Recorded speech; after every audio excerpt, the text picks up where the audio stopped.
Biz oldingi videolarimizda quyosh suv kollektorlari haqida sizlarga ma'lumot berib o'tgan edik. Bu quyosh suv kollektorlari quyosh energiyasidan foydalangan holatda sizlarga tekinga issiq suv yetkazib beradi. Ya'ni gaz ham, svet ham kerak emas. Bu quyosh kollektorlari ikki xil ko'rinishda bo'ladi. Bittasi yassi panelli, ikkinchisi bo'lsa kolbali ko'rinishda bo'ladigan quyosh kollektorlari mavjud. Endi bugun biz sizlar bilan yassi panelli quyosh kollektorlarini ishlash prinsipi haqida qisqacha ma'lumot berib o'tamiz. Ko'pgina mijozlarimiz, demak, quyosh kollektorlarida suv to'g'ridan-to'g'ri oftob nurlari bilan qizdiriladi deb o'ylashadi. Aslida shunaqa quyosh kollektorlari ham bor, lekin Royal brendi ostida ishlab chiqariladigan quyosh kollektorlarida absorber yordamida demak suv qizdiriladi. Absorberning ichida demak etilin glukoli bo'ladi. Etilin glukol demak quyosh energiyasini o'ziga selektiv qoplama orqali o'ziga yutadi.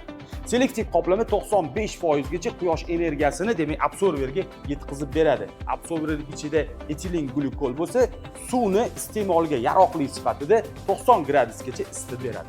Yassi quyosh kollektorlarining afzal tomoni demak toblangan shishadan iborat. Juda ham baquvvat bo'ladi. Uncha-munchaga sinmaydi.